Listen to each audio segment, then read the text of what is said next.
Good evening, fellow cyclists. So I'm making this video this evening because I recently took out my Garmin Verb on a ride I did with some of my friends, and just when I reviewed the footage, it really outlined some of the stupid risks that some people were taking in their cars and whatnot while we were out riding, and it was something that I didn't really think too much of at the time, but then when I watched it back, it was just like, oh, that was pretty darn close, and just some of the things in there were a bit sort of iffy. And I think I picked out four or five things in the 3-hour ride that we did, which is kind of bad when you think about it. So yeah, here we go. So the first thing that I'm going to bring up was I wasn't even, looking at the timer on this, 3 minutes away from home, and I was just turning onto the main road near my house and just going along, and notice a couple of cars overtake, nothing so much coming on the other side. They're giving me plenty of space, and you'll see that I'm taking a sort of a primary position on the road because the road is so large. Everyone's got plenty of room to overtake me. And then you see this guy come along, giving me absolutely no room, nothing coming in the opposite direction, literally no excuse for it whatsoever. Then the next thing, not even a few minutes after that, I'm just coming down this road. It's rated 40 mile an hour. See, most of the traffic is going reasonably steady, and then this Jag just comes out of nowhere and he is flying.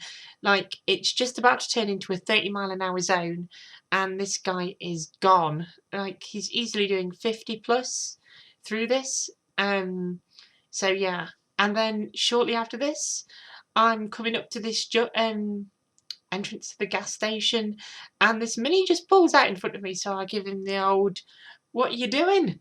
Like, just totally cutting me up. Like, I was doing about 20 miles an hour, and I just had to ram on the brakes, stop myself from ploughing basically into the back of him, and he doesn't even get that far. Like, I see him again up the road, and he's stuck at the traffic lights. So, like, seriously, what is the point of endangering, myself just by doing a stupid move like that just for the sake of saving a couple of seconds? Like, I don't think people realise how fast we can be going sometimes, and because of that they misjudge it. So we're just coming up to the lights now, and you just see the Mini in the distance, and the lights have turned red and he is stopped, and yep, I'm just catching up with him now.